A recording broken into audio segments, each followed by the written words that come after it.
आज हम दूसरे सशक्तिकरण अभियान के फेस में एंटर कर रहे हैं और पहले चरण का सक्सेस के बाद, कामयाबी के बाद आज मैं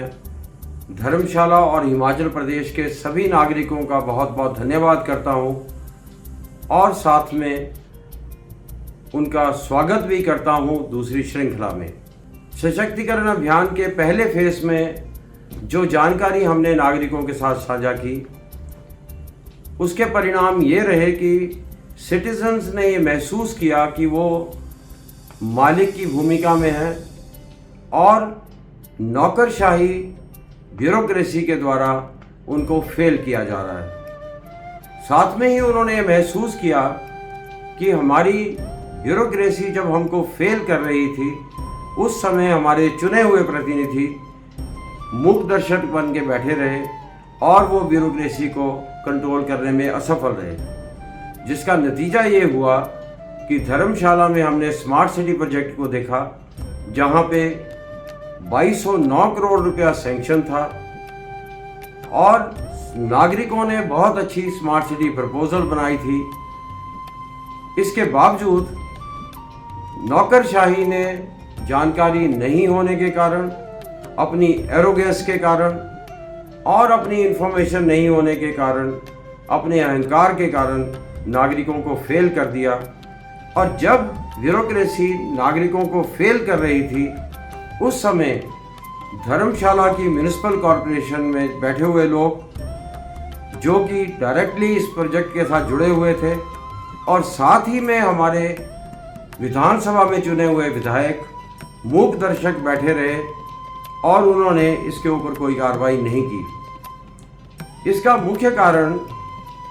हमारे चुने हुए प्रतिनिधियों में क्षमता की कमी थी, इनकम्पिटेंस थी और साथ में ही उनमें जानकारी का अभाव था। और इन सबसे बढ़कर जो सबसे इम्पॉर्टेंट चीज़ थी, वो उनका सेल्फ इंटरेस्ट था, जिसकी वजह से वो या तो चीज़ों को समझ नहीं पाए, वो समझने में सक्षम नहीं थे, या फिर उन्होंने जो ब्यूरोक्रेसी इस प्रोजेक्ट को फेल कर रही थी, उनके साथ उन्होंने हाथ मिला दिया और आपस की हॉबनॉबिंग में उन्होंने इस प्रोजेक्ट को फेल किया। अब इस श्रृंखला में हम धर्मशाला के स्मार्ट सिटी प्रोजेक्ट से आगे जाकर धर्मशाला के आसपास के ग्रामीण क्षेत्रों में हमारी सिस्टम कैसे फेल हो रहे हैं, हमारे यहाँ पे धर्मशाला में एशियन डेवलपमेंट बैंक का जो कर्ज के साथ, पैसे के साथ चीज़ें बनाई गई, उसमें हम कैसे फेल हुए, म्यूनिसिपल कॉरपोरेशन धर्मशाला में गवर्नेंस का जो फेलियर हुआ, उसके बारे में हम चर्चा करेंगे। अगले वीडियो में हम देखेंगे कि हमारे को आज विधानसभा के 2024 के उपचुनाव में और लोकसभा के चुनाव में हमें एक अच्छे प्रतिनिधि का चुनाव करना क्यों हमारे लिए जीने और मरने का प्रश्न बना हुआ है।